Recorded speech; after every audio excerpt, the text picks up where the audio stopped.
Now, in many traditional fairy tales, the female character is often portrayed as the damsel in distress who needs saving by her knight in shining armour. But a new collection of stories has a fresh take on the old classics. Fairytales for Feisty Girls is by award-winning children's writer Susannah McFarlane, who joins us now in the studio. Welcome. Good morning. Hello, Welcome. Susannah. Thank you. So to what extent does this book turn fairy tales as we know them on their heads? Look, it doesn't turn it on its head, it's a tilt. I just thought, for example, Rapunzel, she had a lot of time in that tower. I was fairly sure she could work her own way out.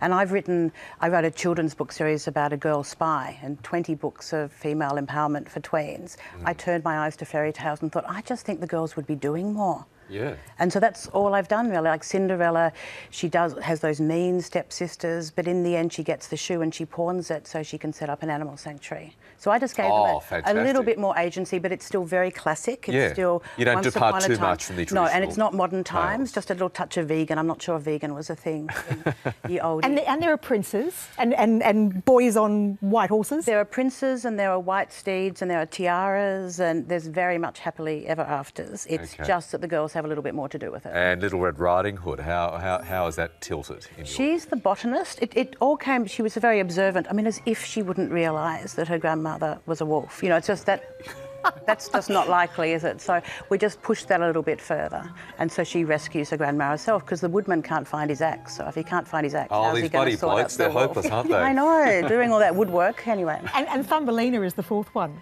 Thumbelina is the fourth one, and that's more about finding your tribe, but also the importance of a sense of humour, which I think is something lacking at the moment. She tells really bad jokes that help her on her journey, which is something I've been an advocate. Bad jokes, I mean. Oh, good. But also, bad jokes are good. These the fairy tales, Grimm's fairy tales, are actually quite dark. Yeah. I mean, was there an aim to also remove the darkness? I haven't liked it. The point of a fairy tale is opposition or evil and good, and it's the same here. It's just how you counter it. And I think there is bad stuff. And we need good stuff, and I just wanted girls to be more part of the agency and the good stuff. And what are you hoping young girls to take away from these slightly recasted versions Just of the that they can do stuff. I mean, my favourite picture of my daughter, she's in a tutu and a tiara and gumboots up a tree.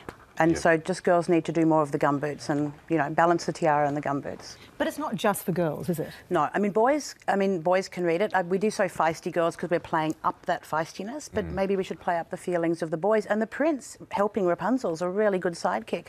So it's more about Hermione than Harry, you know. But he is a sidekick. I mean, he is a sidekick, but we all take turns, don't we? And are there more? I mean, this is only 4. You could pretty much rework everything, couldn't you? I would imagine. You could. Well, we could do one for boys to bring out their emotional centre as well. So it's just about playing the angle that hadn't been played before in a way that will help girls actually navigate the good and bad in their own lives. Oh, that's great. So I can see it now. Fairy tales for snags. Yeah. That's the new age guys. Doesn't quite have the ring of feisty girls, though, does it? It doesn't. You know, why for emotionally balanced boys or something? Yeah, okay. But feisty is a great word. Why feisty?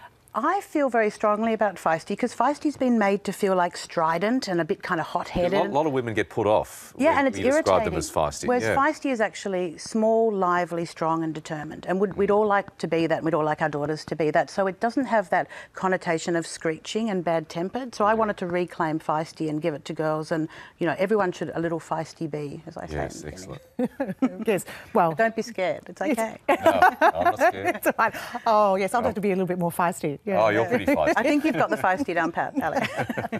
Oh, Susannah, thank you very much for joining us, because we should also say, of course, that there are some really beautiful illustrations. Gorgeous illustrations. Which And 4 new all-Australian illustrators and a different illustrator for each girl, so they've got their own voice, but they're beautiful. Yeah. Thank you very much for joining us. Thank you. Thank you, Susannah.